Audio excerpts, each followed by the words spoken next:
훈련이 갑자기 전혀 먹히지 않는 날, 강아지의 내부 상태. 강아지가 어느 날 갑자기 훈련에 전혀 반응하지 않는 순간이 있다.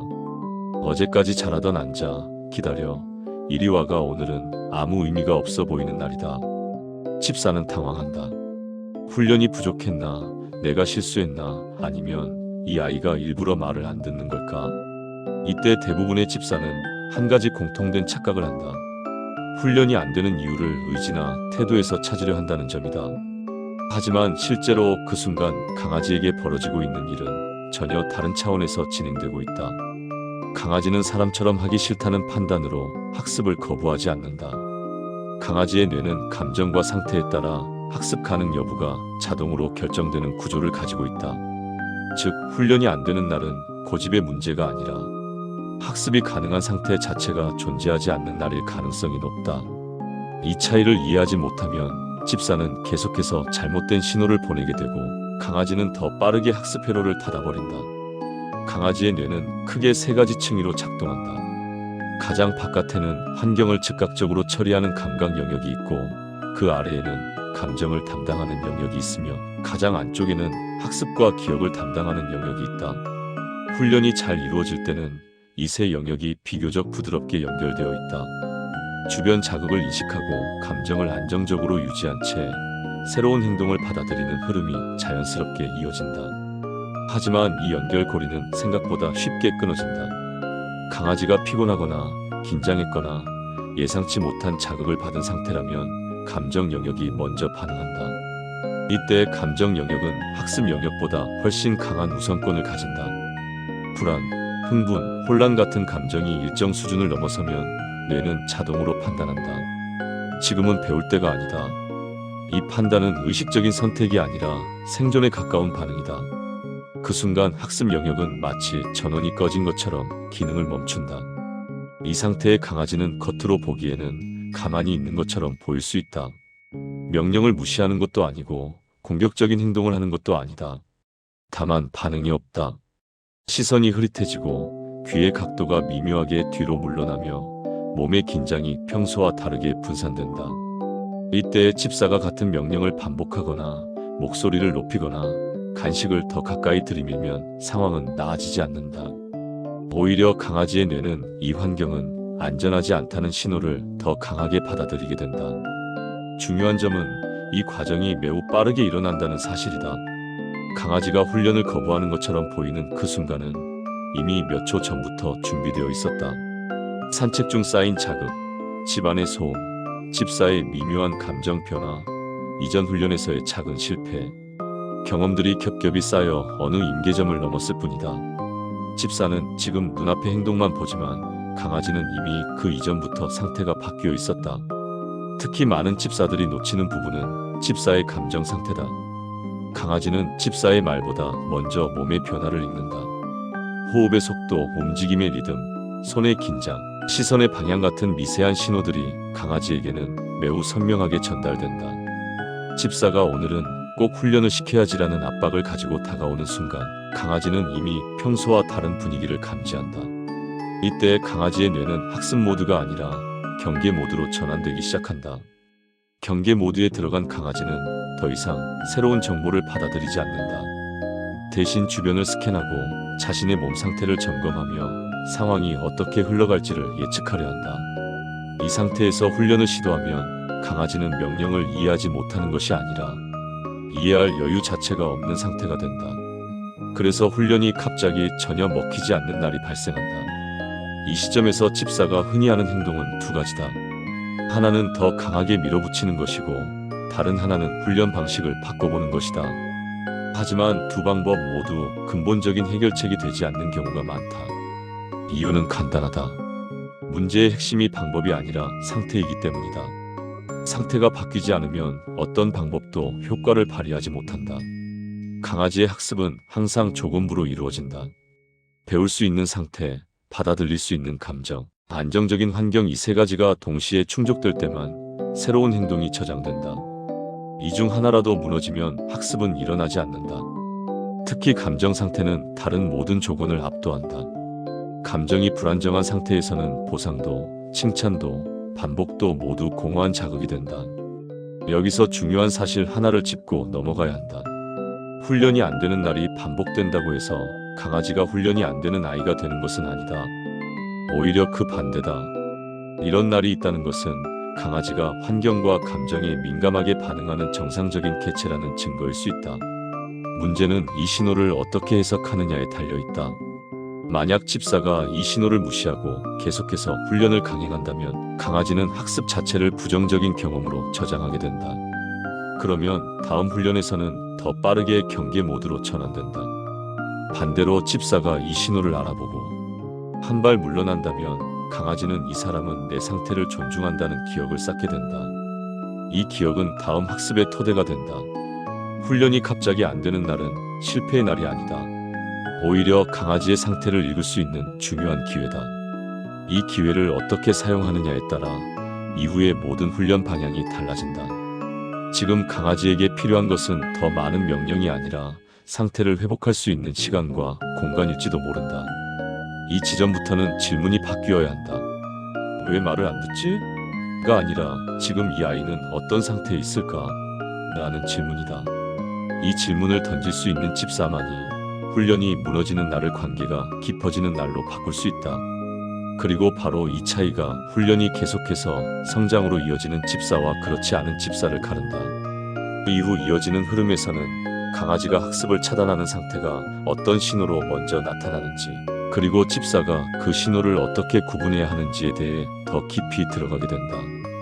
지금까지 보아온 훈련 실패라는 장면 뒤에 우리가 미처 보지 못했던 기준들이 하나씩 드러나기 시작한다. 강아지가 학습을 차단하는 상태는 갑자기 발생하는 것처럼 보이지만 사실은 매우 일정한 순서를 따라 진행된다. 집사가 오늘따라 왜 이러지?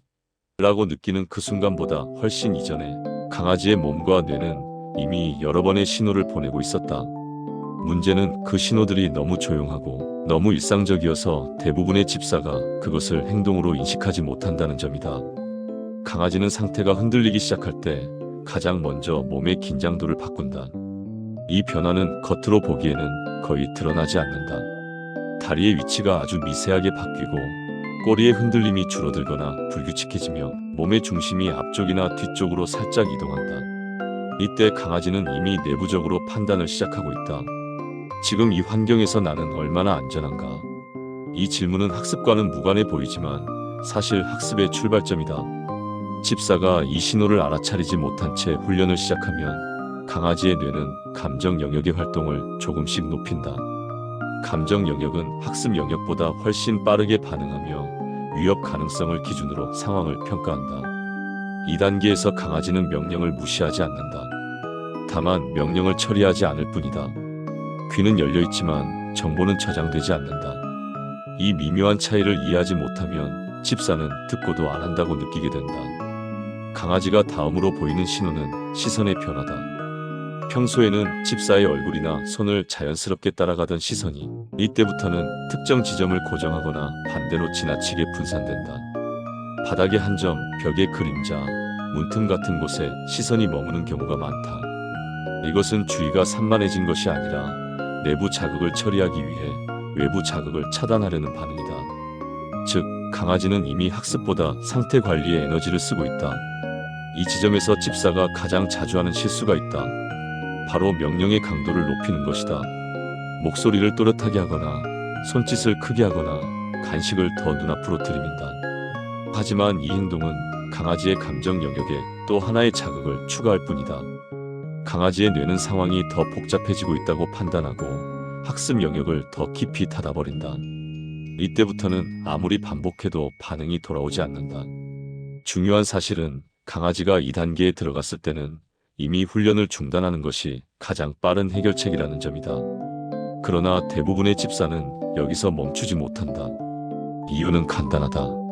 사람은 행동의 결과로 판단하지만 강아지는 상태의 흐름으로 반응하기 때문이다.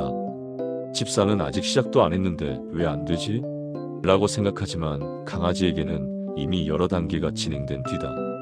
강아지가 학습을 차단하기 직전 마지막으로 보내는 신호는 호흡과 입 주변의 변화다.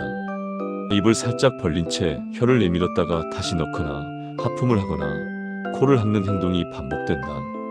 많은 집사들이 이 행동을 귀여움이나 습관으로 해석하지만 실제로는 강아지가 내부 긴장을 낮추기 위해 사용하는 자율 조절 행동이다. 이 신호가 나왔다는 것은 이미 감정 영역이 일정 수준 이상 활성화되었다는 뜻이다. 이 상태에서 훈련이 실패로 끝나면 집사는 종종 오늘 컨디션이 안 좋았나 보다 정도로 넘긴다. 그러나 강아지의 뇌에는 분명한 기록이 남는다. 훈련 상황 긴장 상태. 이 기록이 반복되면 강아지는 훈련이라는 단어, 공간, 시간대만으로도 감정 영역을 먼저 활성화시키게 된다. 그러면 훈련은 시작하기도 전에 이미 어려워진다. 여기서 중요한 전환점이 있다. 집사가 이 신호들을 인식하고 훈련을 멈추고 아무 일도 없었던 것처럼 상황을 흘려보내는 순간이다. 이 선택은 단순히 오늘의 훈련을 포기하는 것이 아니다. 오히려 장기적으로 학습 회로를 지키는 선택이다. 강아지는 이 경험을 통해 이 사람은 내가 힘들 때 밀어붙이지 않는다는 기억을 저장한다. 이 기억은 다음 학습 시 감정 영역의 활성화를 늦추는 역할을 한다. 강아지의 학습 능력은 지능이나 훈련량보다 이런 기억의 축적에 더 크게 좌우된다. 안정적으로 상태를 존중받았던 경험이 많은 강아지는 일시적으로 흔들리는 날이 있어도 다시 학습 모드로 돌아오는 속도가 빠르다. 반대로 작은 신호가 무시된 경험이 쌓인 강아지는 아주 사소한 자극에도 쉽게 학습을 차단한다. 집사가 해야 할 일은 복잡하지 않다. 다만 어렵다. 행동을 고치려 하기 전에 상태를 읽는 것이다. 명령을 반복하기 전에 시선을 보고, 꼬리를 보고, 호흡을 보고, 귀의 각도를 본다. 그리고 그 신호들이 말해주는 방향을 따른다. 이 과정은 즉각적인 성과를 주지 않는다. 하지만 장기적으로는 훈련의 질을 완전히 바꾼다. 강아지가 훈련을 거부하는 것처럼 보이는 순간은 사실 가장 많은 정보를 주는 순간이다. 이때 강아지는 말 대신 몸으로 말하고 있다. 지금은 배울 수 없다. 이 메시지를 무시할지 받아들일지는 전적으로 집사의 선택이다. 그리고 이 선택의 누적이 강아지의 학습 태도와 집사와의 관계를 동시에 만들어간다. 이 흐름을 이해하기 시작하면 훈련이 안 되는 날을 두려워하지 않게 된다. 오히려 그날을 통해 강아지를 더 깊이 알게 된다. 강아지의 상태를 존중하는 훈련은 느려 보이지만 가장 멀리 간다. 그리고 이 차이는 시간이 지날수록 점점 더 분명해진다. 다음으로 이어지는 흐름에서는 이런 신호들을 실제 생활 속에서 어떻게 구분해야 하는지, 그리고 집사가 무심코 반복하는 행동 중 어떤 것들이 강아지의 학습 차단을 가속시키는지에 대해 더 깊이 들어간다. 강아지의 뇌가 완전히 다치기 전 집사가 개입할 수 있는 마지막 지점들이 하나씩 드러나게 된다. 강아지가 학습을 완전히 차단하기 직전의 상태는 겉으로 보면 오히려 가장 평온해 보일 때가 많다. 움직임이 줄어들고 짖지 않으며 집사의 지시에 즉각적인 거부 반응을 보이지도 않는다.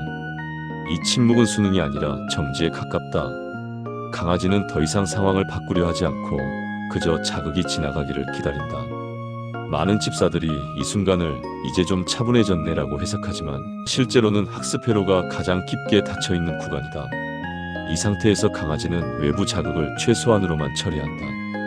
귀는 소리를 듣지만 의미를 분류하지 않고, 눈은 움직임을 보지만 연결하지 않는다. 뇌는 에너지를 절약하기 위해 판단 기능을 줄이고 감정의 균형을 유지하는 데 집중한다. 이때 훈련을 계속하면 강아지는 배움이 아닌 버티는 경험을 기억한다. 그리고 이 기억은 다음 훈련을 시작하기 전부터 감정 영역을 먼저 활성화시키는 기폭제가 된다. 집사가 이 순간에 가장 자주 느끼는 감정은 좌절이다. 분명 이전에는 되던 행동이었고 환경도 크게 달라지지 않았는데 강아지는 반응하지 않는다. 그래서 집사는 자신을 의심하거나 강아지의 의지를 의심한다. 그러나 이 상황은 의지의 문제가 아니다. 상태의 문제다. 강아지는 이미 충분히 말했지만 그 언어가 행동이라는 점이 놓쳐졌을 뿐이다. 강아지가 보내는 마지막 신호는 아주 작다. 몸을 살짝 떨거나 고개를 미세하게 돌리거나 눈을 마주치지 않으려 한다. 이 신호는 훈련을 중단하면 바로 사라진다. 반대로 무시하면 다음 훈련에서 더 빠르게 나타난다. 이 반복이 쌓이면 강아지는 특정 단어, 특정 시간대, 특정 장소만으로도 학습 회로를 닫는 법을 배우게 된다. 여기서 집사의 역할이 결정적으로 중요해진다. 집사는 행동을 교정하는 사람이 아니라 상태를 관리하는 사람이라는 인식 전환이 필요하다. 강아지가 배울 수 있는 상태인지 아닌지를 판단하고 그 상태에 맞는 선택을 하는 것. 이것이 모든 훈련의 출발점이다. 명령을 덜 하라는 뜻이 아니다. 더 정확한 타이밍에 하라는 의미다. 강아지가 학습 가능한 상태에 있을 때는 명령이 적어도 효과가 크다. 반대로 상태가 무너졌을 때는 아무리 좋은 훈련법도 작동하지 않는다. 이 차이를 만드는 것은 기술이 아니라 관찰이다. 시선의 방향, 꼬리의 위치, 호흡의 리듬, 귀의 각도. 이 네 가지는 강아지의 상태를 가장 빠르게 알려주는 지표다. 집사가 이 지표들을 기준으로 훈련을 조절하기 시작하면 놀라운 변화가 생긴다. 훈련 시간이 짧아지는데도 성과는 좋아진다. 강아지는 더 빨리 이해하고 더 오래 기억한다. 그리고 무엇보다 훈련 자체에 대한 거부감이 줄어든다. 강아지는 배움을 압박이 아닌 소통으로 인식하기 시작한다. 이 과정에서 가장 큰 변화는 관계에서 나타난다. 강아지는 집사를 통제하는 존재가 아니라 자신의 상태를 존중하는 존재로 인식한다. 이 인식은 신뢰로 이어지고 신뢰는 학습의 가장 강력한 기반이 된다. 이 신뢰가 형성된 이후에는 강아지가 흔들리는 날이 와도 회복이 빠르다. 왜냐하면 강아지는 이미 알고 있기 때문이다. 이 사람은 나를 밀어붙이지 않는다는 것을. 강아지 훈련에서 가장 위험한 착각은 지금 안 하면 더 안 된다는 생각이다. 실제로는 그 반대다. 지금 멈추는 선택이 다음을 가능하게 만든다. 강아지는 시간을 통해 배우는 존재가 아니라 상태를 통해 배우는 존재다. 상태가 무너진 순간에 멈출 줄 아는 집사는 가장 빠르게 앞으로 나아간다. 이제 강아지의 행동을 다시 보게 된다. 이전에는 문제처럼 보이던 행동이 정보로 보이기 시작한다. 반응하지 않는 순간이 실패가 아니라 신호로 느껴진다.